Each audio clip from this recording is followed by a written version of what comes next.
Und damit willkommen zu Let's Play Metal Gear Solid 3 Snake Eater. Ich hatte es lange vorzuspielen, jetzt kommt es endlich und ich freue mich tierisch drauf. Wer mich kennt, weiß, ich bin ein absoluter Fanboy, was Metal Gear angeht. Vor allem Metal Gear Solid 3 und 4 gehören für mich mit zu den besten Spielen aller Zeiten. Aufgrund dessen, dass es keine Videospielreihe gibt, die eine derart durchdachte und geile Story hat. Ihr wisst ja, für mich ist die Story das Wichtigste an dem Videospiel. Und wie gesagt, Metal Gear ist storytechnisch das Beste vom Besten. Das Beste, was es nur überhaupt auf dieser Welt gibt, meiner Meinung nach. Ich liebe die Spiele. Und ja, ich kann gar nicht sagen, wie sehr ich sie liebe. Deswegen, wir starten einfach das Spiel. Wichtig dabei ist noch, die Spiele haben unfassbar lange Cutscenes. In Metal Gear Solid 4 geht eine sogar 43 Minuten. Das ist aber auch das, was Metal Gear Solid ausmacht. Und ja, deswegen würde ich sagen, wir starten ein Spiel. Und ich bin jetzt 20 Minuten still, denn, naja, was soll ich sagen? Das Intro geht 20 Minuten. Hä? Moment, jetzt bin ich gerade verwirrt. Ich spiele zum ersten Mal Metal Gear Solid, mir gefällt Metal Gear Solid 1, mir gefällt Metal Gear... Hä? Okay, jetzt bin ich gerade ein wenig verwirrt. Ich sag jetzt einfach mal, ich spiele es zum allerersten Mal. Ich weiß nicht, was das soll. Ich habe keine Ahnung. Wir machen einfach mal hier. Okay, ich dachte, das wäre Schwierigkeitsgrad. Okay, dann gefällt mir Metal Gear Solid 3. Ähm... Ja, normaler Schwierigkeitsgrad natürlich. Und ich bin still.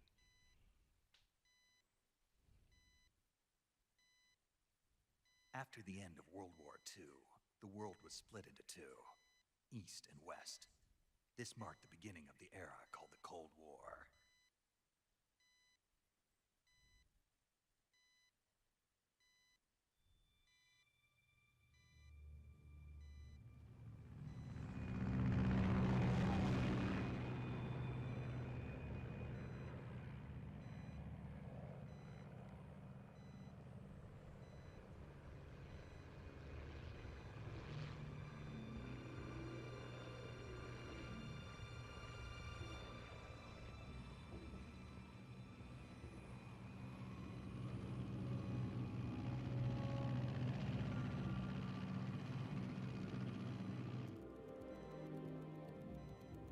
Pakistan, altitude 30,000 feet. Approaching Soviet airspace. 20 minutes to drop off. Commencing internal depressurization. Equipment check. Arm main parachute. All right. You ready to go? Drop zone still showing a high pressure mass. Cav okay. Good. We've got high visibility.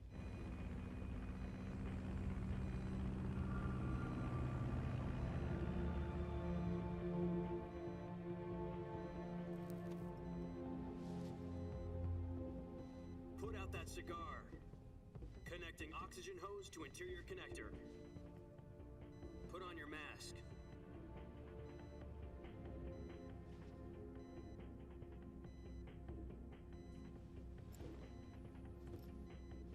Does this panty waste know what he's doing?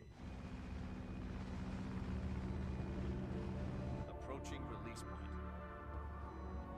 10 minutes to drop off. Hey, are you deaf? He said put out the cigar and put on your mask.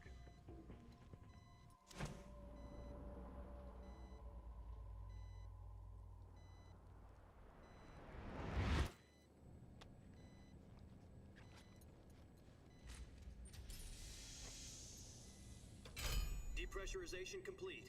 Checking oxygen supply. 6 minutes to drop off. Opening rear hatch.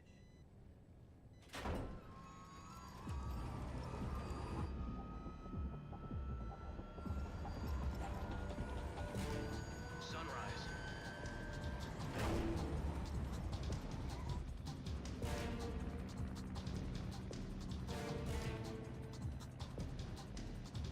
External temperature minus 46 degrees Celsius. 2 minutes to drop off. Stand up. You'll be falling at 130 miles per hour. Try not to get frostbite from the wind chill. 1 minute to drop off. Move to the rear. Activate bailout model. This is one for the history books. The world's first Halo jump. 10 seconds to drop off. Stand by. Status okay. All green. Prepare for drop-off. Countdown. 5, 4, 3, 2, 1. Spread your wings And fly. God be with you.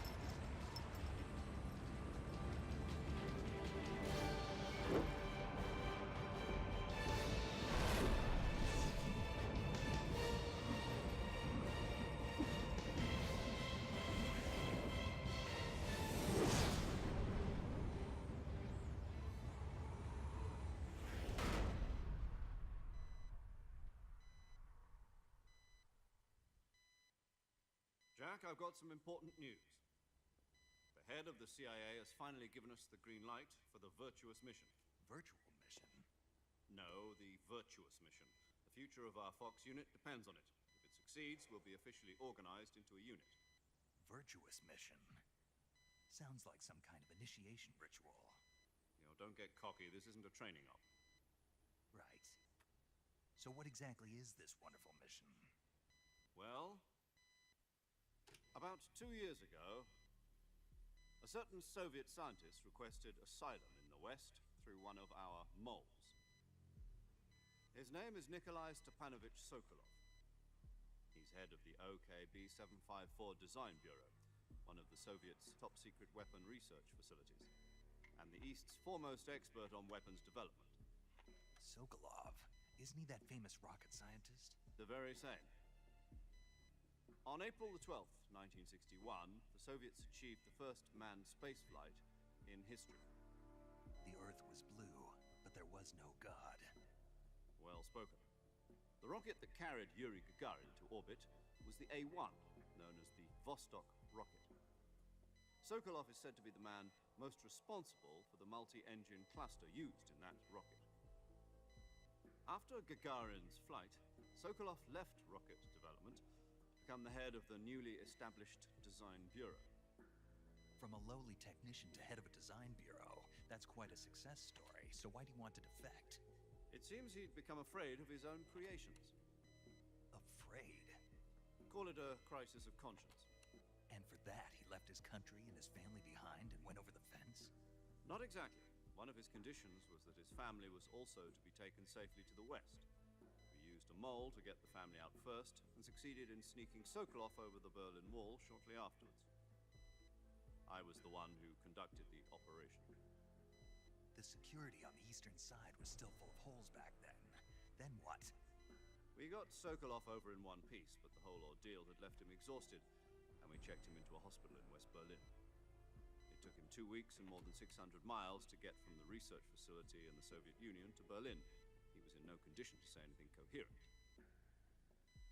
And it was only a week later that we had something much bigger on our hands. The Cuban Missile Crisis.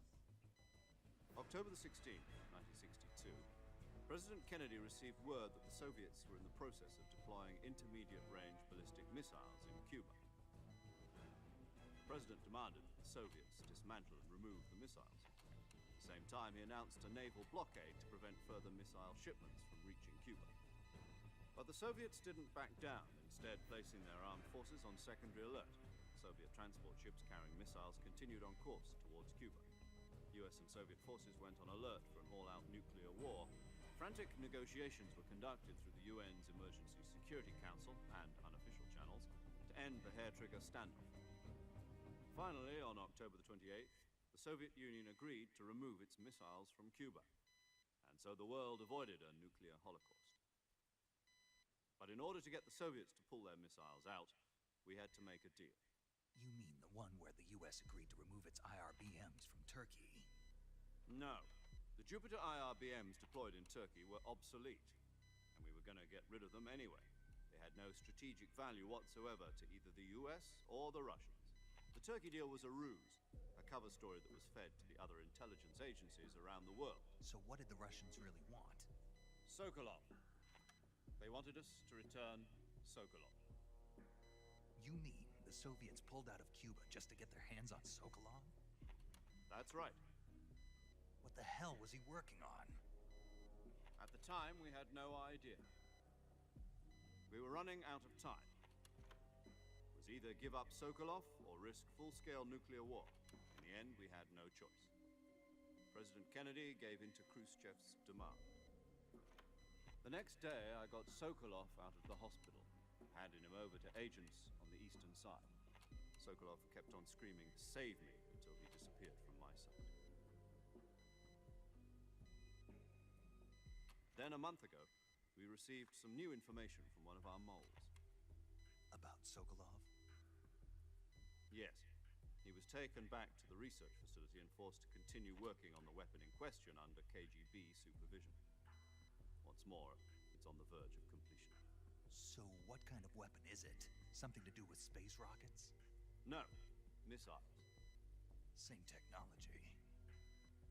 I guess you're right. We don't know the details, but it appears to be a new kind of nuclear device. For half a year now, the Soviets have been conducting frequent nuclear tests at Semipalatinsk. Something to do with the weapon, I assume. We're talking about a secret weapon so big that Khrushchev was ready to pull out of Cuba to get it back. Is Sokolov still in the facility? No. According to our intelligence, he's in Selino-Yarsk, a place in the mountains about 3 miles to the west that's known as the Virgin Cliffs. The Virgin Cliffs. Nice name for a virtuous mission. They moved him there just recently. Why? Apparently, they're conducting a field test of the weapon, but it's our best chance to get him back. This mission would never have been possible if he was still in the research facility. This is our last chance. Sokolov must have known that too when he contacted us.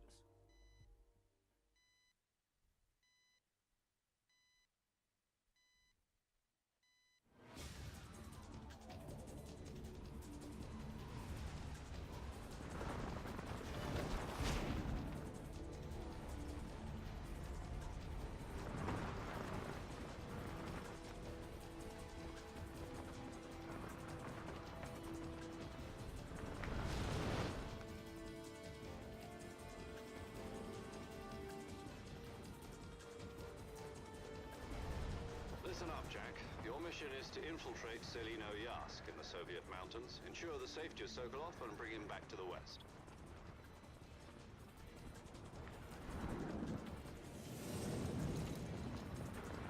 If we don't get Sokolov back before that weapon is complete, we'll be facing a major crisis. The clock is ticking.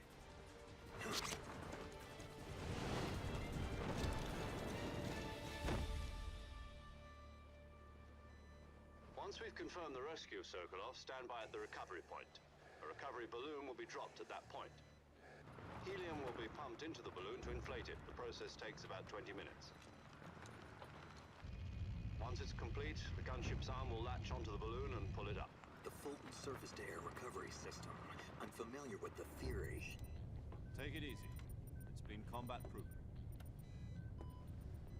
Do you think Sokolov is up to it? The shock will be less than during a parachute jump, and the arm can handle up to 500 pounds. So you're planning on going over the border in a single combat talon? She's equipped with 2 6-barrel 20mm Vulcan cannons, as well as 2 40mm machine guns. Sounds like she could hold her own against a battalion of tanks. Even with the fuel in the reserve tank, we're facing a 4-hour time limit. If all goes well, it shouldn't take more than a few hours. Home in time for dinner. But if anything goes wrong, You'll be eating dinner, breakfast, and all the rest of your meals in the jungle.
Do you copy?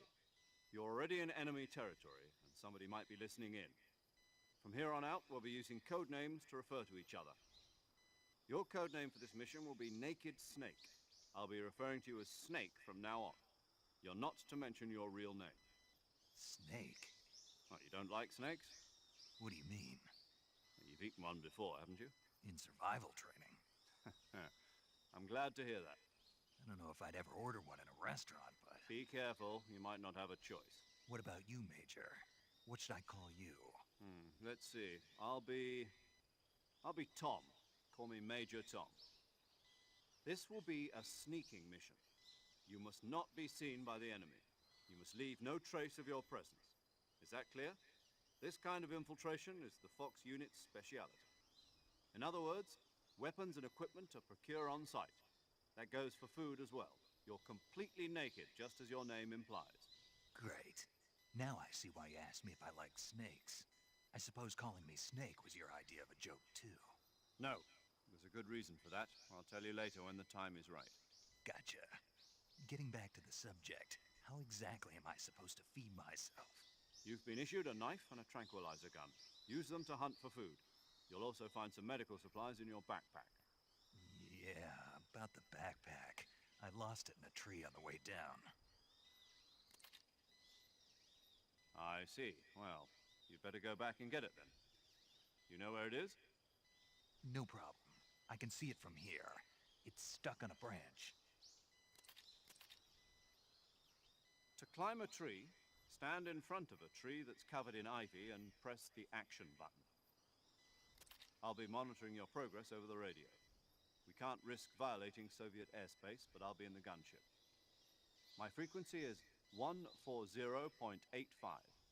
I'll give you a call if I need to talk to you. If you need to talk to me, use the send function. Okay, Snake, go get your backpack.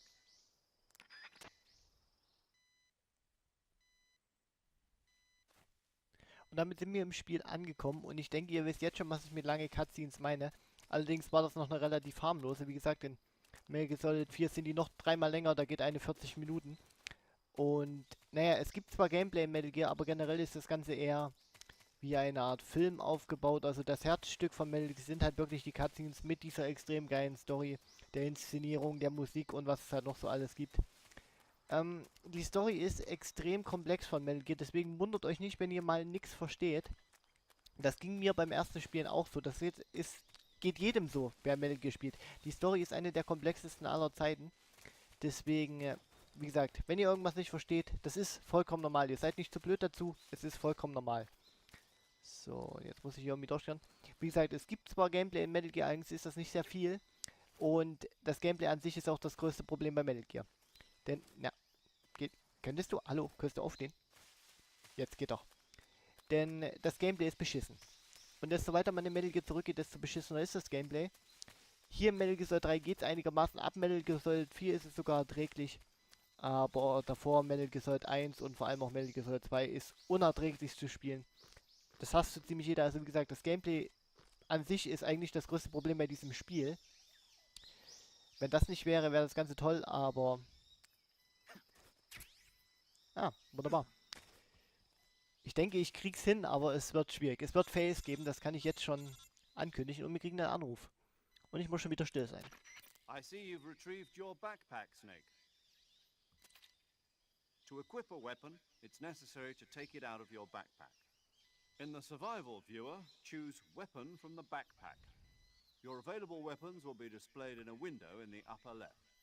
From that list, choose the weapon you want to equip and press the Enter button. For other equipped items, just do the same thing from Item. Got it. Use the survival viewer backpack. Yep, that's right. Survival is fundamental to this mission. After you've been out in the field for a while, your stamina will start to drop. If your stamina gets too low, it'll affect your performance. You won't be able to shoot accurately, for example, and your wounds won't heal as smoothly. Keep an eye on your stamina so you don't run out. To recover lost stamina, you can hunt for local flora and fauna. You can use either your tranquilizer gun or your knife to hunt. My only weapon is a Mark 22 Hush Puppy tranquilizer gun? That's right. It's been fitted with its own suppressor. However, the suppressor will deteriorate every time you fire. Once its durability reaches 0, the noise suppression effect will be gone. So don't get too trigger happy with it. The suppressor's durability is shown in the icon. Any weapons and equipment beyond what you're carrying now, you'll have to find as you go. I have to find my own weapons and equipment? Whose crazy idea was this anyway? Solo covert actions are standard Fox operating procedure. You can't leave any traces of your presence. No weapons, equipment, footprints, sweat, or bodily waste. The same goes for bullets and cartridges, too. Your presence in enemy territory is already a violation of international conventions of warfare. There aren't supposed to be any American soldiers in Russia. It could spark an international incident. You can't let anyone see you. You can't let the enemy know you're there. This is a stealth mission. You're a ghost, Snake, in every sense of the word. And there'll be no rescue if you're captured. The military and US government will deny any involvement in the affair. Then I'll just have to take care of myself, huh? I'm afraid so. You've been given a fake death pill for that purpose. SIS guidelines stipulate that soldiers on covert ops like this one be issued a potassium cyanide capsule. Tape it to your body so you can take it when you need to. How generous of you. Use it if you're taken prisoner by the enemy.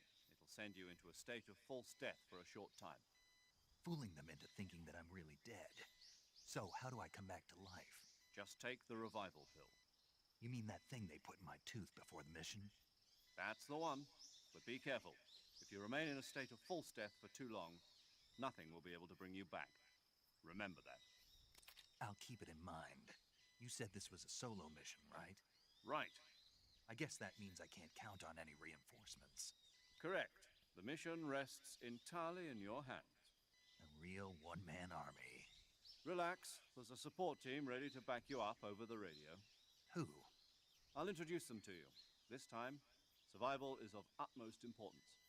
The first member of the support team will be in charge of monitoring your physical condition, acting as a medic, so to speak, as well as recording your mission data. She's a member of Fox as well, and she's here on the gunship with me. She? Hello, Snake. I'm paramedic. Nice to meet you. Paramedic. As in a medic who comes in by parachute. Aren't you going to tell me your real name? Are you going to tell me yours, Mr. Snake? My name, huh? It's John Doe. And they call you Jack for short. You're a regular Captain Nemo. A name means nothing on the battlefield. After a week, no one has a name. What's your name? Jane Doe. Very funny. I wasn't joking, but I'll tell you my name only if you manage to make it back alive. My frequency is 145.73.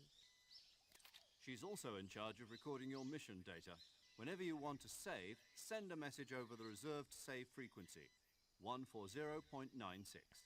So saving lets me record my mission data. That's right. It also records the state of your health. Good to know. There's one more person I want to introduce you to, Snake. Huh? Speaking of snakes, you remember the boss, don't you? A legendary soldier and your mentor. Actually, it was the boss that got the DCI's authorization in the first place. She's going to be serving as Fox's mission advisor. The boss is? She also helped me plan this mission. She and I were at SAS together. Jack, is that you? How many years has it been? Boss? That's right. It's me. Oh. Talk to me. Let me hear your voice. It's been 5 years, 72 days, and 18 hours. You've lost weight. You can tell just by the sound of my voice. Of course I can. I know all about you. Really? Well, I don't know anything about you. What's that supposed to mean? Why'd you disappear on me all of a sudden? I was on a top-secret mission. You didn't need me anymore. But there were still so many things I wanted you to teach me. No, I taught you everything you needed to know about fighting techniques. I taught you all I could. The rest you needed to learn on your own. Techniques, sure. But what about how to think like a soldier? How to think like a soldier? I can't teach you that. A soldier needs to be strong in spirit, body, and technique. And the only thing you can learn from someone else is technique. In fact, technique doesn't even matter. What's most important is spirit. Spirit and body are like two sides of a single coin. They're the same thing. I can't teach you how to think. You'll just have to figure it out for yourself. Listen to me, Jack. Just because soldiers are on the same side right now doesn't mean they always will be. Having personal feelings about your comrades is one of the worst sins you can commit. Politics determine who you face on the battlefield. And politics are a living thing. They change along with the times. Yesterday's good might be tomorrow's evil. Is that why you abandoned me? No, it had nothing to do with you. I already told you, Jack. I was on a top-secret mission. A soldier has to follow whatever orders he's given. It's not his place to question why. But you're looking for a reason to fight. You're a natural-born fighter, but you're not quite a soldier. A soldier is a political tool, nothing more. That's doubly true if he's a career soldier. Right and wrong have no place in his mission. He has no enemies and no friends.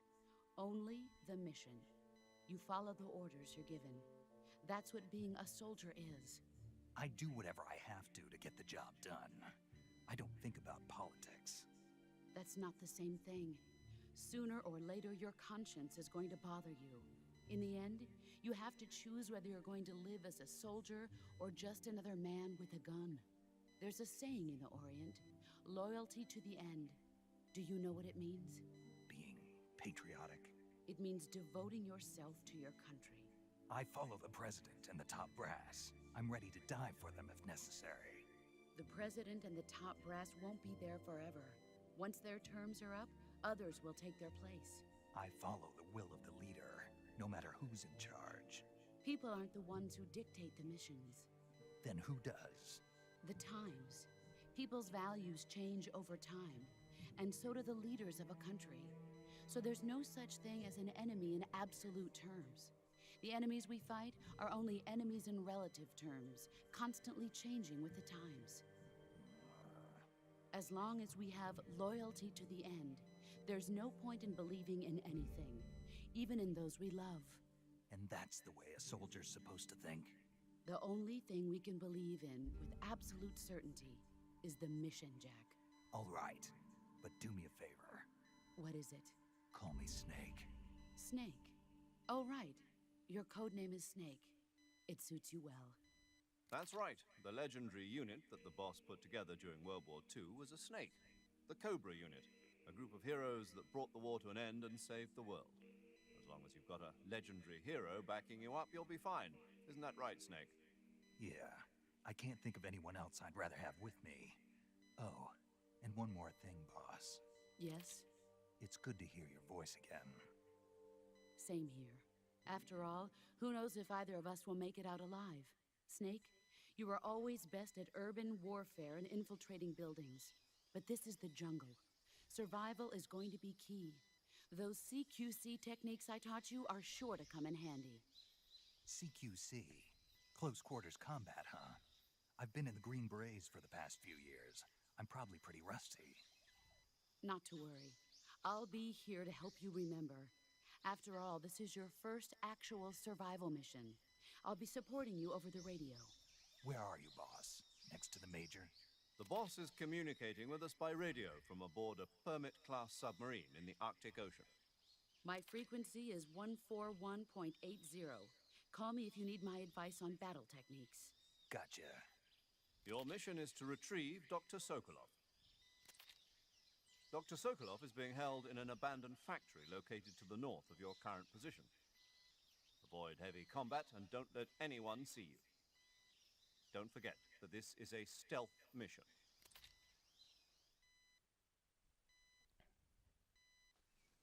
Snake, try to remember some of the basics of CQC.